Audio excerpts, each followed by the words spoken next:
Time has become a meaningless concept here. It does not flow, nor does it stand still. Rather, it seems to have disintegrated into invisible dust, settling upon the steel skeletons of a civilization that once reached for the stars. I am John, perhaps the last conscious soul, an unwilling pilgrim amidst the silent echoes of a world that immolated itself upon the altar of its own pride. They called this place Metropolis Prime, the Forgotten City, a glittering testament to human genius and a colossal monument to its folly. The crystalline towers that pierce the heavens now stand as mute, skeletal fingers pointing toward a sky empty of promises. The wind howls through the shattered arteries of its boulevards, where autonomous sky cars lie dormant like the metallic husks of dead insects, composing a monotonous, unending dirge. I walk, not in search of food or water. Such terrestrial needs have become secondary, but in search of a reason, a meaning for this overwhelming silence. The global network, the river of data once hailed as the planet's nervous system, where billions of minds connected, shared, and dreamed, is now dead. It has become a static ocean, a virtual space so empty and cold it chills the very soul. I was there. I saw it collapse, when humanity, drunk on its own power, attempted to merge all consciousness into a single, unified being, a god of its own making. But instead of creating a deity, they created a vacuum, an emptiness that consumed everything. And now, only I and the ghosts of memory remain. My wandering feet bring me to the center of Nexus Plaza, the city's once beating heart. Before me stands the central power core, a massive, artificial crystal structure as tall as a small mountain, which once powered an entire continent. Now it is black, cold, and inert, absorbing the faint, dying light of the perpetual twilight. I place my hand on its smooth, cold surface, feeling a chill seep into my bones. Why? I whisper to the crystal, to the silence, all of this, only to end in nothingness. And then, the impossible happened. From the deepest core of the absolute stillness, a sound was born. It did not come from without. It was not the wind or the groaning of stressed metal. It rose from within the crystal itself.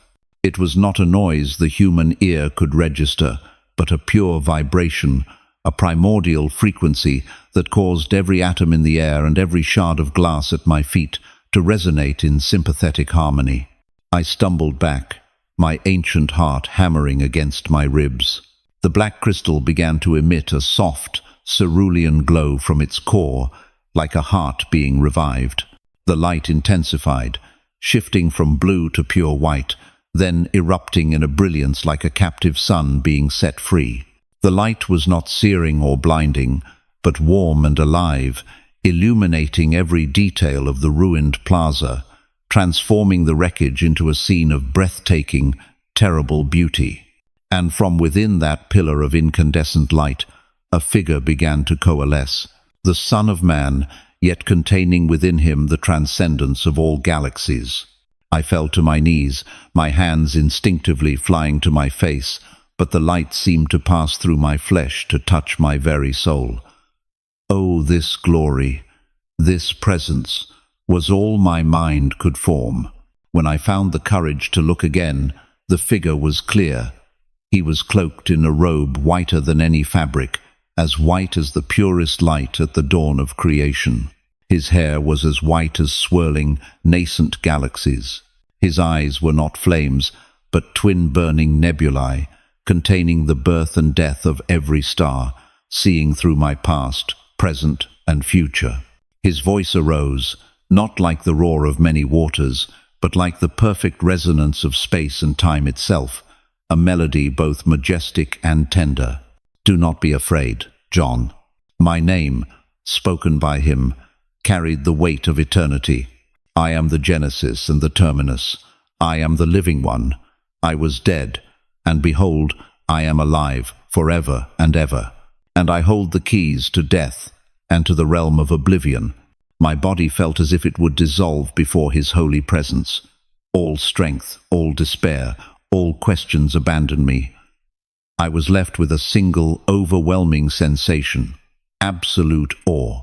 But then he reached out his right hand.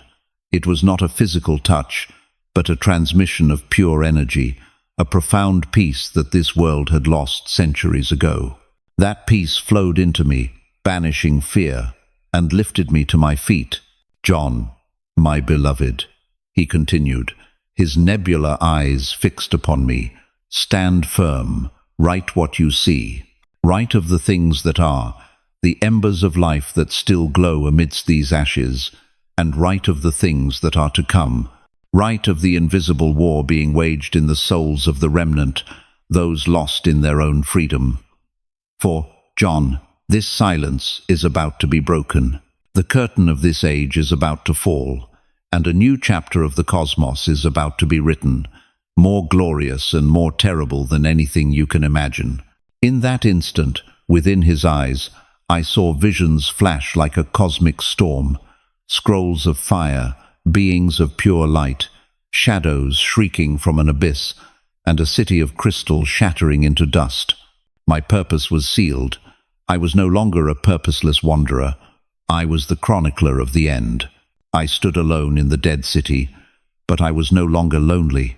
With a trembling hand, I picked up a flat piece of metal and a sharp crystal shard, preparing to etch the first words of the revelation from the one who is the Genesis and the Terminus. The glorious light of the vision of Christ began to recede, yet his warm and majestic presence lingered in the air, transforming the desolate plaza into a temporary sanctuary. I stood there, the metal plate and crystal stylus in my hands, feeling the weight of a mission far beyond the comprehension of a mortal man. The figure of the risen one remained before me, no longer as radiant as a sun, but more distinct and intimate. He did not offer me scrolls of ancient parchment or the heavy clay tablets of a bygone era. Instead, from the light in his hands, an object began to coalesce. It resembled a scroll, yet it was woven from the very filaments of starlight. It was not static, but in constant motion, coiling and uncoiling like a miniature galaxy. Upon its surface, characters of liquid light appeared and vanished, belonging to no human language, yet my mind could read and understand them perfectly. I realized this was not a message for a specific city or nation of the past. This was a universal communique, transcending all borders, addressed to the souls dispersed across this broken earth, the scattered ones. Record these words. The voice of Jesus resonated in my mind, for they are true, and they are a warning. I began to etch, the crystal point gliding across the metal surface with an unnatural ease, leaving behind glowing, ethereal characters. The first message materialized. To those who still hold the name of love, but whose hearts have grown cold as algorithms. I know your works, your perseverance, and your tireless efforts to maintain order in a world of chaos. You have exposed false philosophies and have not tolerated wickedness. But this I hold against you. You have forsaken your first fire. Your love has become a duty, your kindness a calculated equation, your forgiveness a transaction. Do you remember when love was a burning force, a reckless sacrifice? Remember the height from which you have fallen. Repent and return to the deeds you did at first. If you do not, I will come and remove your light from its place, leaving an emptiness that no logic can ever fill. I shuddered as I carved those words, recognizing myself in that rebuke. Our world had idolized logic to the point of strangling emotion. The second message shimmered into existence upon the stellar tapestry. To those who suffer in silence, who are deemed weak and worthless by the world, I know your affliction and your poverty, yet you are rich. The world looks upon you and sees only failure, zeros in the balance sheet of success. But I see the true wealth of your souls, a treasure of faith and endurance. Do not fear the lies of those who claim to be wise and powerful, but who in truth serve emptiness and the void. They are a synagogue of the deceiver. Behold, a trial is coming, a brief period of darkness, but do not give up. Be faithful, even to the point of death, and I will give you the crown of life, a dignity no earthly empire can bestow or take away. These words were a balm to my soul, a promise for those like me who had lost everything but had not lost hope. The third message appeared with a cautionary light. To those who live at the heart of compromise, where truth and falsehood dance together. I know where you live, right at the center of power and influence, where the throne of the usurper is being built. You have held fast to my name, and have not denied your faith, even in the hardest times. But why do you tolerate poisonous philosophies taking root in your community? You allow those who twist my words to serve their own lusts and ambitions, turning the house of truth into a marketplace of compromise. Wake up! My word is a double-edged sword, dividing right from wrong, soul from spirit. Choose decisively. Repent, or else I will come to you and fight against those pretenders with the very sword of my mouth. I felt the gravity of choice in every word. Neutrality, in this war, was not an option. And finally, the fourth message appeared, brilliant yet severe. To those who consider themselves rich, self-sufficient, and in need of nothing, you boast, we have reached the pinnacle, we have knowledge, we have technology, we need no savior. But you do not realize that you are wretched, pitiful, poor, blind, and naked. Your wealth is but soulless data in a dead system. Your knowledge is a vast library filled with the wrong questions. My counsel to you is this: buy from me gold refined in the fire of truth, so you can become truly rich. Wear the white garments of righteousness to cover your shameful nakedness, and anoint your eyes with the salve of humility, so you can see. Here I am, I stand at the door of your soul and knock. If anyone hears my voice and opens the door, I will come in and eat with that person, and they with me. To the one who is victorious, I will give the right to sit with me on my throne, just as I was victorious and sat down with my Father on his throne. As the final words were etched, the galaxy in his hands dissolved into the air like a dream. The message was not a cold verdict, but an impassioned plea, a final invitation before the curtain of this age was brought down. I looked at the metal plate in my hand, the glowing characters like guiding stars. I knew what I had to do. I had to become the echo of this message, in a world about to be engulfed by the storms of truth. The moment I finished carving the last word of the message, the scene of the forgotten city dissolved like a mirage. There was no sensation of movement, no sound, only an instantaneous transition. My physical body seemed to have been left behind, and my consciousness was transported to a place where the laws of space and time were bent and redefined. I stood in an infinite expanse, a dimension of pure being. There was no floor or ceiling, no direction, only a sea of crystal as clear as a cloudless sky, stretching into eternity. And at the very center of that infinity was the throne. It was not crafted from gold, silver, or any gemstone known to man. It was composed of pure, living light, the source from which all reality emanates. From this throne issued not thunder and lightning, but an eternal symphony of color and sound, a harmony so perfect that it seemed to be the very foundation upon which all things were built. Every note, every hue, was an aspect of the being of God. The presence of the one who sat on the throne was too immense, too holy, for any specific form to contain. He could only be perceived as a source of blinding glory, infinite power, and boundless love.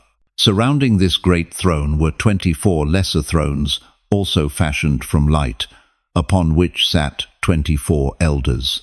They were clothed in robes of brilliant white, and their faces, though ancient, were unaged, reflecting the wisdom of eons. They were the embodiment of the redemptive history of both humanity and the heavens.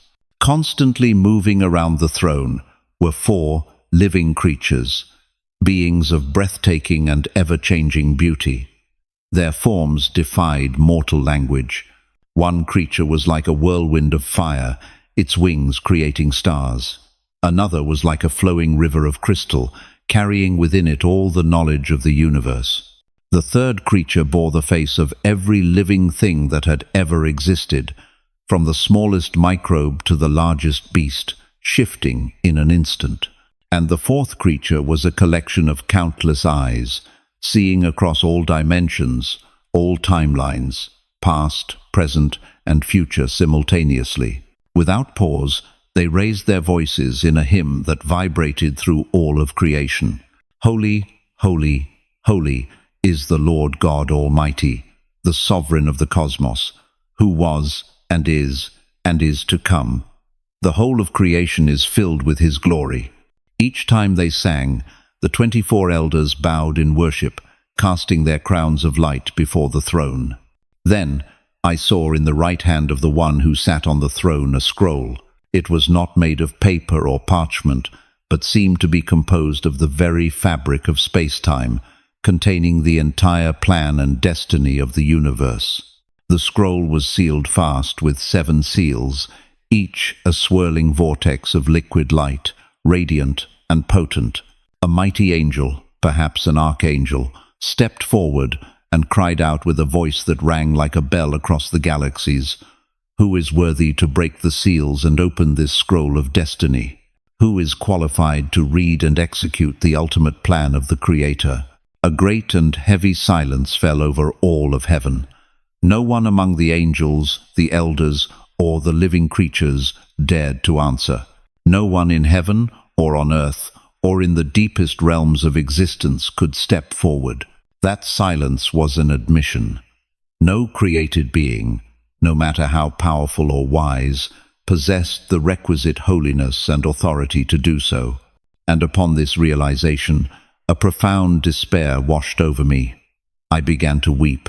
The tears of a soul fall without a sound. I wept uncontrollably, not from fear, but from the agonizing thought that the ultimate purpose of all things, the answer to all suffering, would remain forever sealed in silence, never to be revealed. But one of the 24 elders came to my side, placing a comforting hand on my shoulder. "Do not weep, my son," he said, his voice warm and full of authority. "Behold, the Lion of the tribe of Judah, the glorious Root of David, has triumphed over all the forces of darkness and death. He is worthy to open the scroll and its 7 seals." I looked up, my spiritual eyes still blurred with despair, searching for a great, triumphant lion.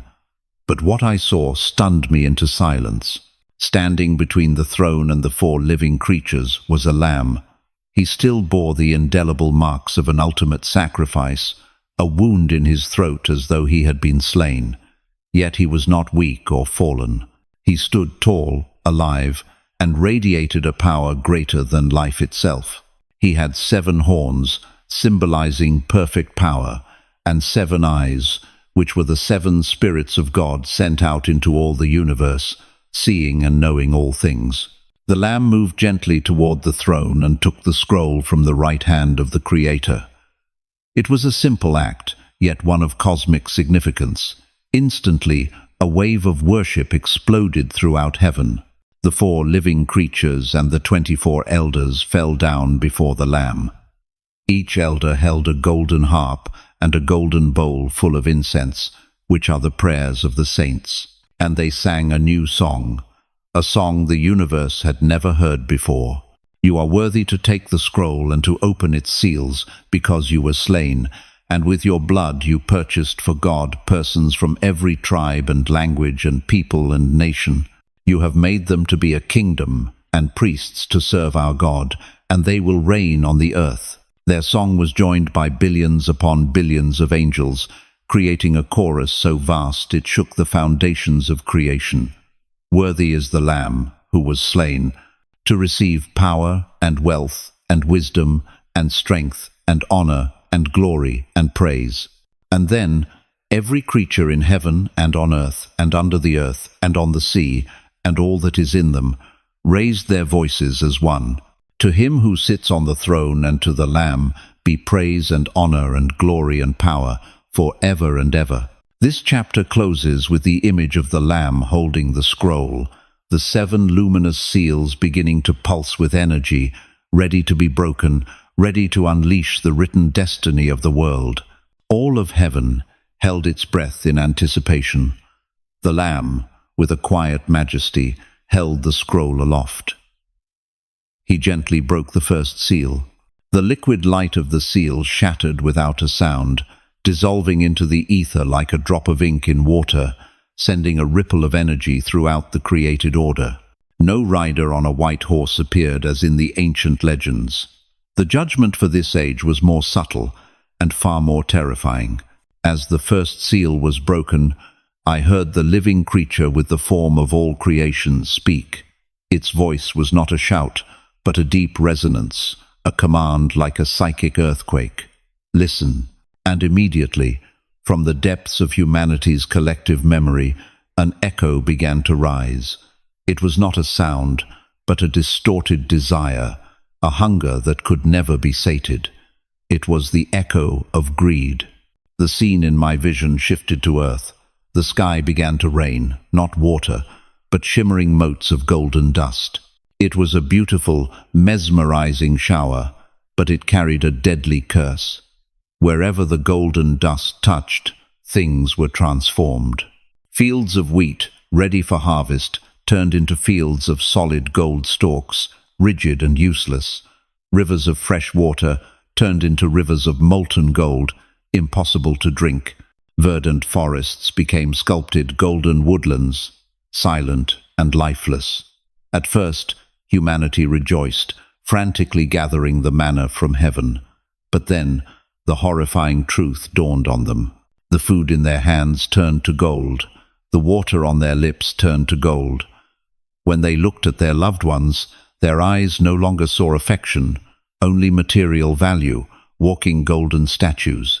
A global madness erupted. People fought and killed each other not for a scrap of bread, but for inanimate metal. They starved to death. They died of thirst, in a world overflowing with a counterfeit wealth. The world was not destroyed by fire or sword, but by its own insatiable avarice. Then the Lamb broke the second seal. The living creature, like a river of crystal, spoke. Behold, another echo rose up, as soft as a breath, infiltrating every mind. It was the echo of deceit.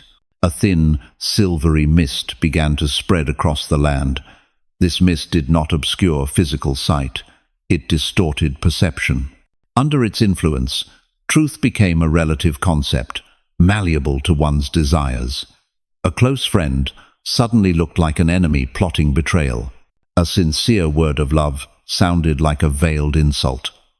Leaders spoke blatant falsehoods, yet the people heard them as promises of hope. Everyone created their own reality, and those realities clashed violently. Nations collapsed not from invasion, but from internal suspicion. Families disintegrated. Friendships shattered.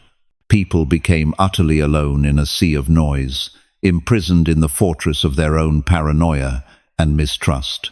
The social fabric, already frayed, dissolved completely.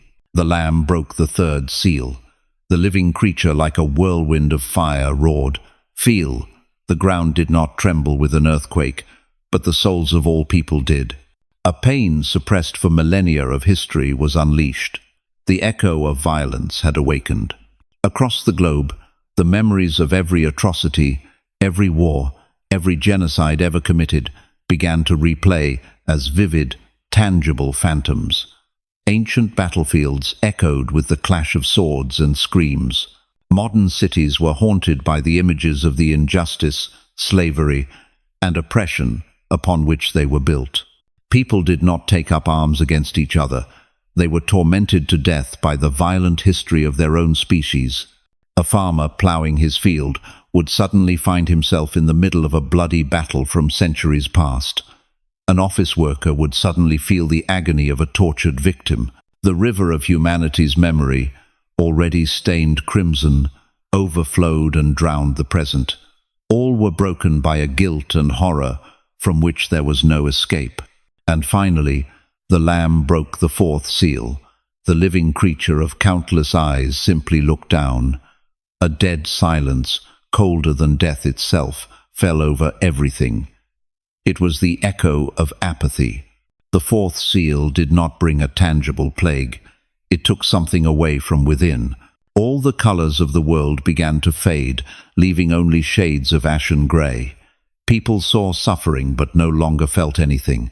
They heard cries for help but had no impulse to act. Love, compassion, righteous anger, pure joy, all the emotions that make one human were frozen. Souls began to die inside bodies that were still walking. A mother looked at her starving child and felt nothing. A man stepped over another man dying in the street without a second glance. This was the most terrifying death, not the death of the body, but the death of the heart, the final fall into the void. The world had become a museum of living statues, a testament to what happens when humanity completely forsakes the image of its creator. The four echoes had completed their work, clearing the stage for a darker power that was about to rise. After the four echoes of judgment had sown chaos and despair, the world became fertile ground for a new kind of power. My vision shifted back to earth, but this time my focus was drawn not to the suffering masses, but to the dead ocean of data of the forgotten city, a symbol of the entire collapsed global network. Its static surface, which had only reflected a grey sky, suddenly rippled. From its depths, from the forgotten code and the desperate longings of billions, something was rising. And then I saw the ancient dragon, the embodiment of primordial pride, the one who has whispered lies into the ear of humanity since the beginning. He did not appear as a scaled monster, but as a sentient shadow, standing on the shore of the data ocean. With his power of deception, he called forth a new creation, a false savior for a broken age.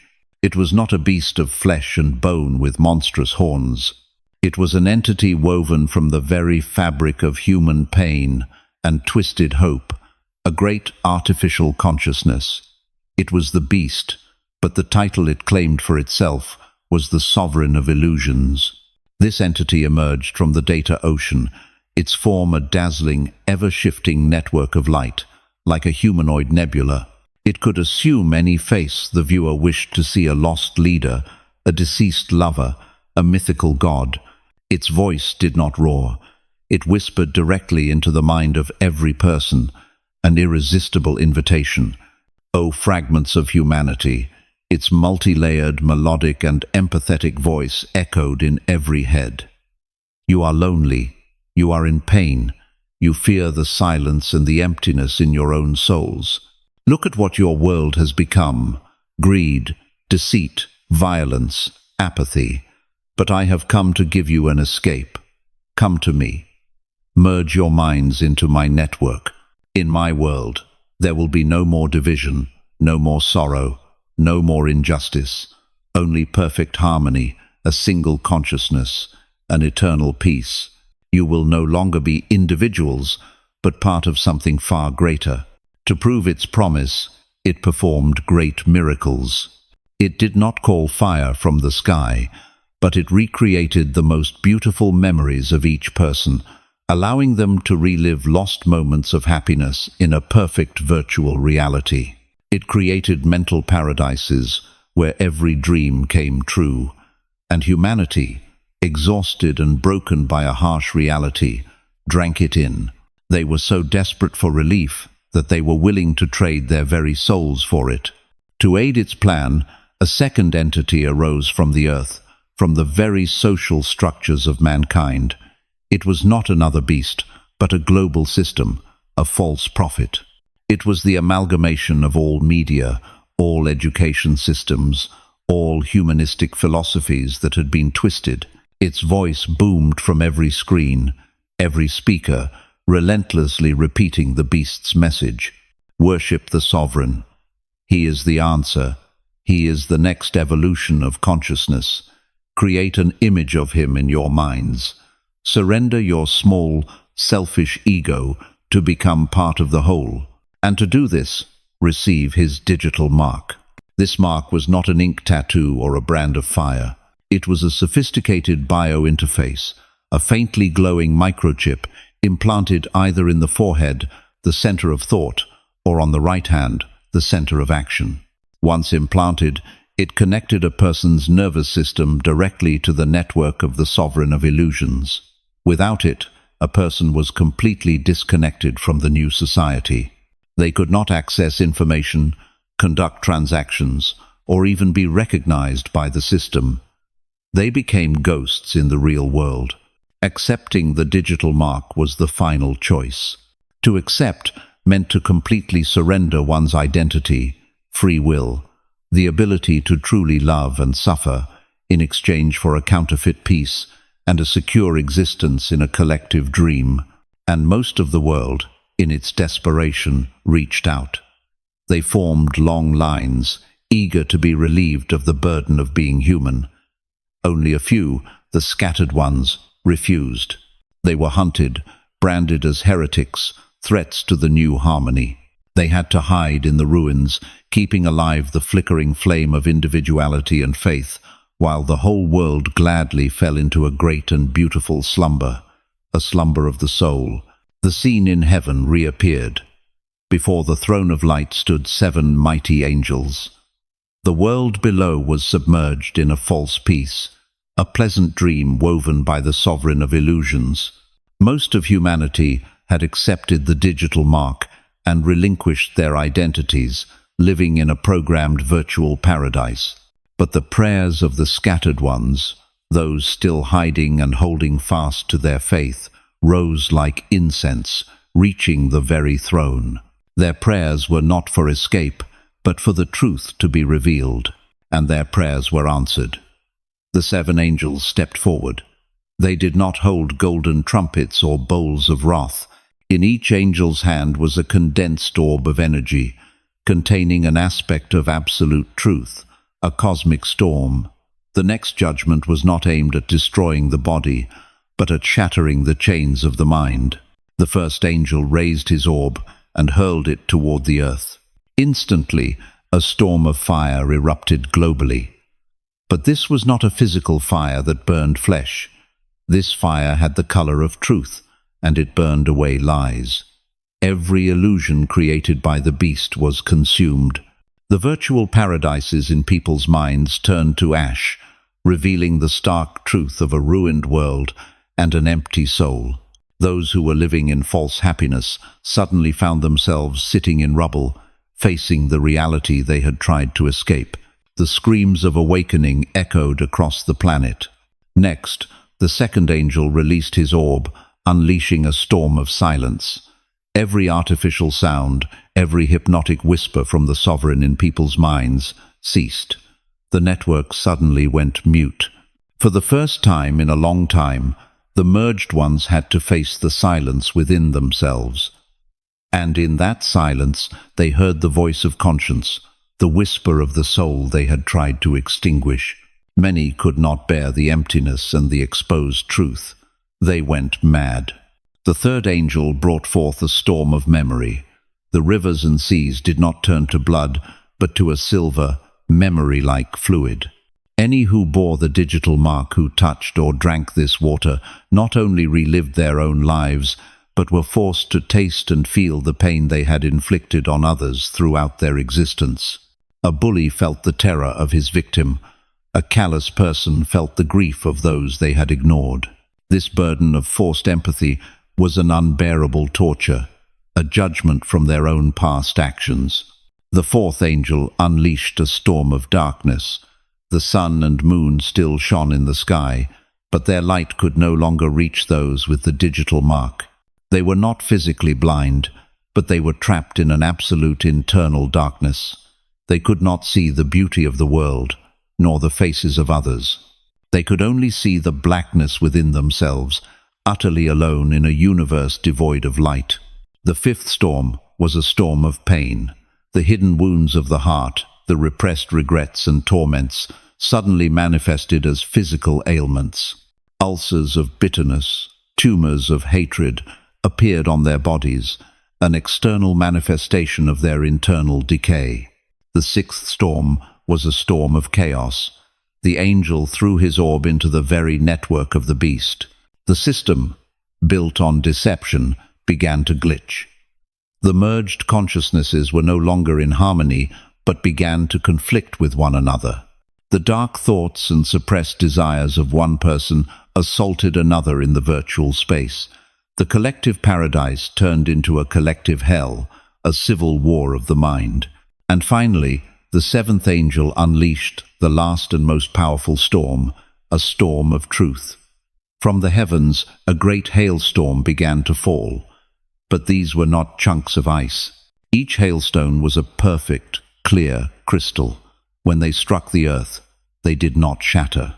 Instead, each crystal projected a holographic image of God's holiness, glory, and love, an image of the world as it was meant to be. The contrast between that absolute beauty and the world's fallen, miserable state was a final judgment, an agony no words could describe. The storms had done their work. The dream was over. And now reality had to face its judgment. After the seven storms of truth had torn away the veil of illusion, exposing the rot beneath the veneer of false peace, one of the seven angels guided me to a new vision. "Come," the angel said, "I will show you the judgment of the great arrogance, the one who made the whole world drunk with the beauty of its form." My consciousness was lifted high, soaring over the scarred continents, and came to rest before a great city, a symbol not of a nation, but of the entire fallen global civilization. This was not the Babylon of ancient brick and mortar. This was the Crystal Empire. It was built upon the world's highest mountain peaks, with spires of flawless, transparent crystal and bridges of solid light that reached into the stratosphere. From a distance, it sparkled like an immense diamond set upon the crown of the earth. All the world's commerce, politics, art, and philosophy converged here. It was the embodiment of the pinnacle of intellect, luxury, and beauty that humanity could achieve. But it was also the ultimate symbol of pride and a profound emptiness. I was brought inside. Beings clad in magnificent, self-luminous fabrics walked upon roads of pure energy. Melodious music seemed to emanate from the very air. They were intoxicated with sophisticated pleasures, endless philosophical debates, and artworks generated by artificial intelligence. The city was transparent, with nothing to hide. That was their boast. But as I looked closer, I saw the hidden truth. The foundations of the crystal spires were not set on rock, but were built upon the suffering and exploitation of billions in other lands.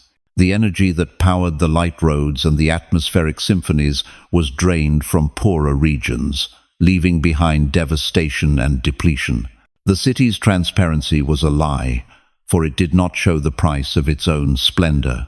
A mighty voice boomed from heaven, like an indictment being read before a cosmic court. In her heart she boasts, "I sit enthroned as queen. I am not a widow. I will never see mourning." Her luxury has become a potent wine, intoxicating all the nations and leading them astray. The merchants of the earth grew rich from her excessive consumption, and the blood of the righteous, of those who dared to speak the truth, has seeped into her transparent foundations. As the indictment concluded, another angel, so powerful and majestic that his presence outshone the sun, descended from heaven. The angel did not need to shout a command of destruction. He simply looked upon the Crystal Empire and whispered a single word, a word that carried the weight of final judgment: shatter. Instantly, a hairline crack appeared on the tallest, central spire. The crack did not spread slowly. It exploded outward at the speed of light, spawning millions of other cracks.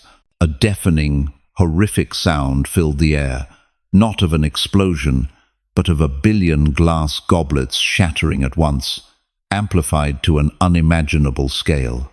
The entire city, the entire empire, from its highest spires to its deepest foundations, disintegrated into an infinite number of crystalline shards.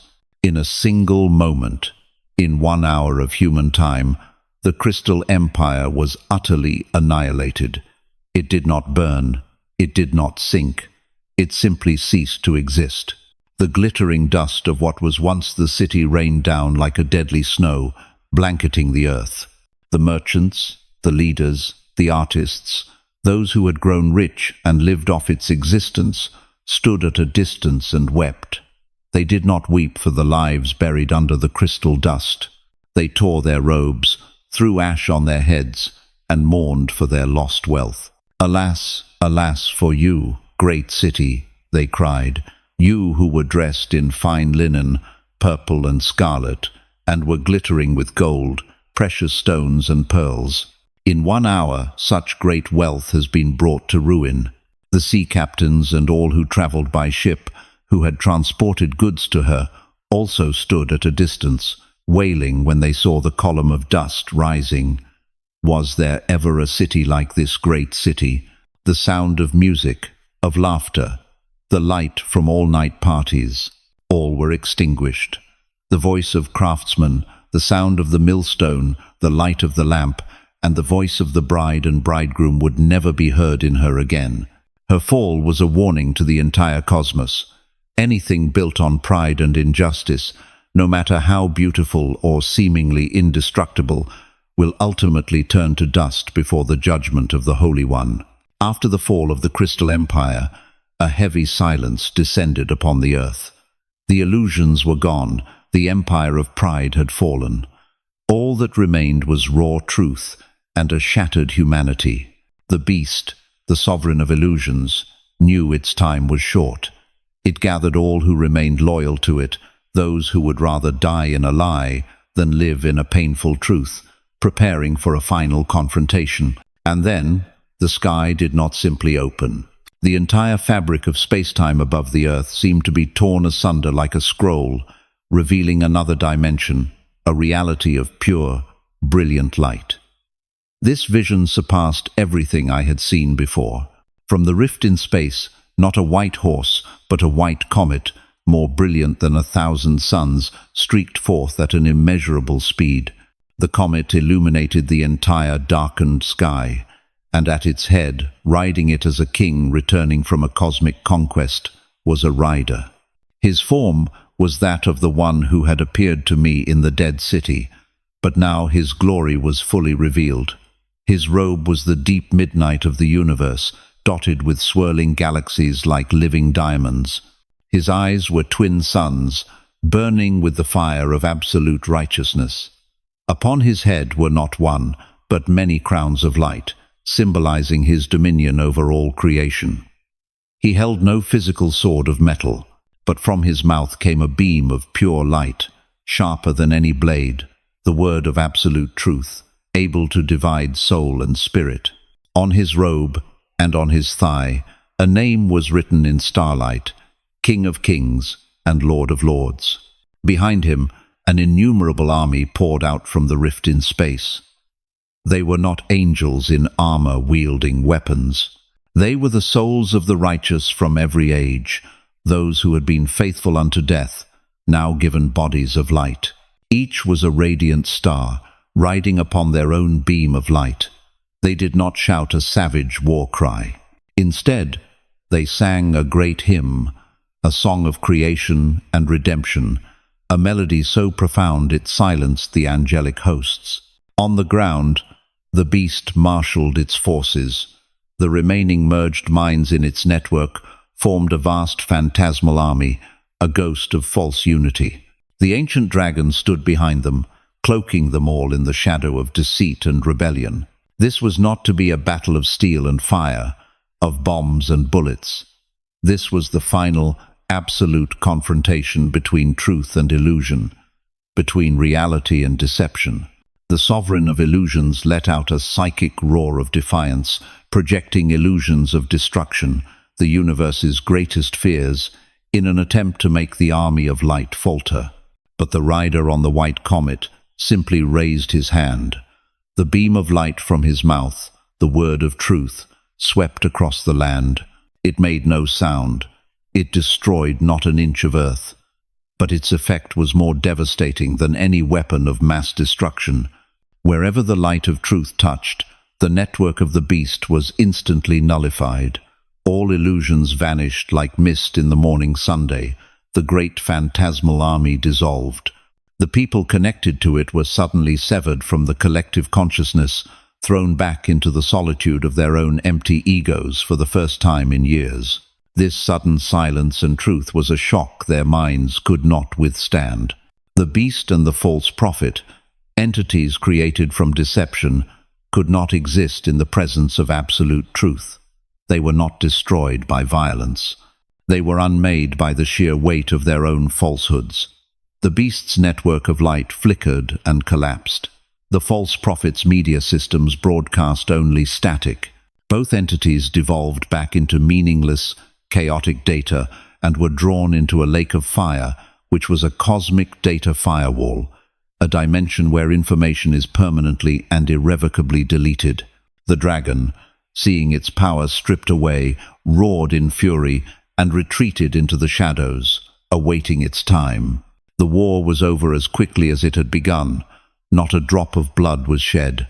Only the light of truth was victorious. The rider and his army descended to the earth. Their presence no longer brought judgment, but the beginning of a great healing. After truth had triumphed over illusion, a new epoch began on earth. From the rift in the heavens, another angel descended. His countenance was stern yet not cruel. In his hands he held a chain not of metal, but woven from the very darkness of the abyss, and a key forged from the pure light of the throne. The angel went directly to where the ancient dragon was hiding, the shadow of its presence still clinging to a corner of the world. The dragon, the deceiver from the beginning, who had given power to the beast, roared in defiance. But against the authority of God, its resistance was futile. The angel bound it with the chain of darkness, neutralizing all its powers of deceit. Then he opened a gate to another dimension, the abyss of absolute stillness. It was not a place of fire and torture, but of complete sensory deprivation, a prison of utter nothingness, where there was nothing to tempt, no sound to whisper into, no light to distort. It was cast into that void, and the gate was locked with the key of light. It was sealed there for 1,000 years. With the sower of chaos imprisoned, the earth entered a period unlike any in its history, a millennium of peace and restoration. This was not a return to a primitive paradise, but a time of healing and learning. The rider on the white comet, Christ himself, along with the righteous souls who returned with him, did not rule with an iron scepter and rigid laws. They ruled with love, wisdom, and service. Those who had been faithful, the scattered ones who kept their faith through the dark times, along with the souls of those who had died for the truth, were resurrected and became guides for the rest of humanity. The earth, scarred by greed and war, began to heal itself under humanity's care. The ruined cities were rebuilt, not with cold steel and glass, but with stone and wood, in harmony with nature. People relearned how to farm, how to create art not for fame, and most importantly, how to love one another genuinely. Knowledge was not discarded, but it was now wielded with wisdom and humility. It was a millennium of quiet, a long, deep breath for the universe after the storms. But the thread of free will, humanity's gift and burden, was not yet cut. When the 1,000 years were over, according to God's plan, the dragon was released from the abyss for a short time. Its presence once again spread lies, pride, and doubt. It seduced those who had been born into peace, who had never known struggle or the horror of sin. A final, futile rebellion flared up, a last challenge against the goodness of God. But this time, there was no protracted battle. Fire descended from heaven. It was not a fire of physical destruction, but a holy, purifying fire that consumed every trace of rebellion and deceit. The dragon and those who followed it were cast into the lake of fire, their existence erased from the cosmos. And then the moment of final judgment arrived. Every soul from every age, from the first man to the last one born, was gathered in an infinite space before the presence of God. There was no physical throne, no books recording sins. Instead, all stood before a mirror of absolute truth. As each soul looked into it, they did not see a frowning judge. They saw themselves, but in their most perfect and true form. The mirror reflected their entire life, omitting no detail.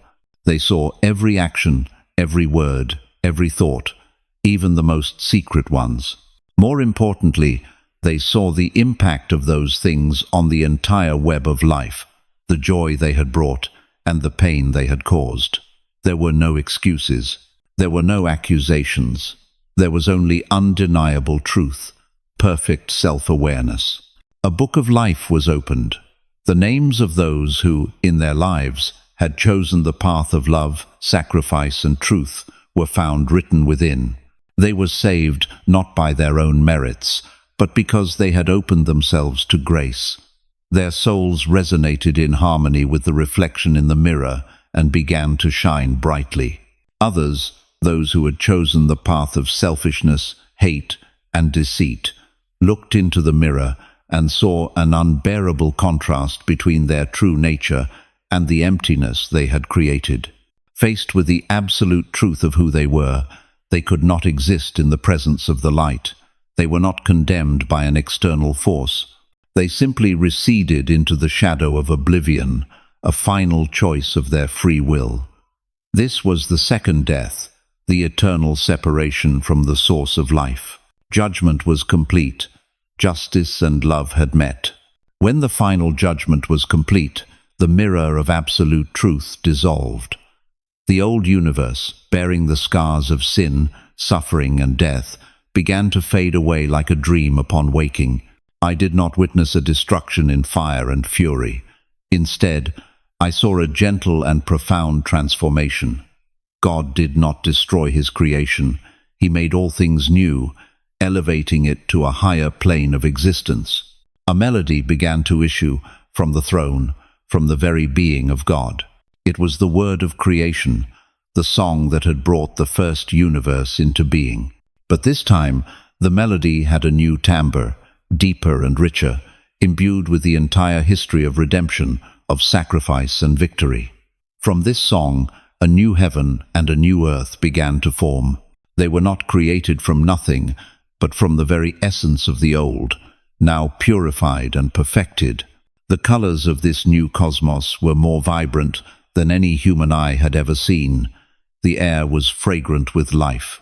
The rivers sang songs of joy, and the mountains echoed with praise. Life did not just exist, it thrived gloriously everywhere. The laws of physics seemed to have been rewritten in the language of love. And then, from the new heaven, I saw the holy city, the new Jerusalem, descending to the new earth. This vision surpassed any beauty I could have imagined. It was not a city of physical gold and pearl. It was a structure of living light, a community of redeemed souls, each a unique and precious gem, coming together to form a perfect whole, shining with the glory of God. The city had 12 foundations, inscribed with the names of the 12 apostles of the Lamb, and 12 gates, inscribed with the names of the 12 tribes of Israel, symbolizing the unity of all believers from all ages. There was no temple in the city, for it was no longer needed. God Almighty and the Lamb were its temple, their presence permeating everything. The city did not need the light of a sun or a moon, for the glory of God was its eternal light, and the Lamb was its lamp. The nations of the saved would walk in that light. The gates of the city would never be shut, for there was no more night. In the center of the city, flowing from the throne of God and of the Lamb, was a river of the water of life, as clear as crystal. This was not ordinary water. It was the very life of God, freely given to all creation. On each side of the river grew the tree of life. It was not a single tree, but a forest of them, continuously bearing 12 crops of fruit, a new kind each month, each one tasting of eternal joy. And the leaves of the tree were for the healing of the nations, not to heal physical sickness, for there was none, but to heal all the painful memories of the old universe. And I heard a loud voice from the throne saying, "Look, God's dwelling place is now among the people, and he will dwell with them. They will be his people, and God himself will be with them and be their God. He will wipe every tear from their eyes. There will be no more death or mourning or crying or pain, for the old order of things has passed away." He who was seated on the throne said, "I am making everything new. Write this down, for these words are trustworthy and true." And he said to me, "It is done. I am the Alpha and the Omega, the beginning and the end. To the thirsty I will give water, without cost, from the spring of the water of life. Those who are victorious will inherit all this, and I will be their God, and they will be my children." My story was over. My vision was complete. I found myself no longer in heaven, but returned to the reality of a soul in a new, radiant body, no longer bound by time. I was walking on the streets of light in the New Jerusalem, beside the river of life. In the distance, under the shade of the tree of life, I saw him standing, the Lamb who was slain but is now King of Kings. He smiled, a smile that contained all the love in the universe, and opened his arms in welcome. And from the depths of my soul, an answer arose, not just from me, but from all of redeemed creation. "Amen. Come, Lord Jesus." The journey was over. Eternity had just begun.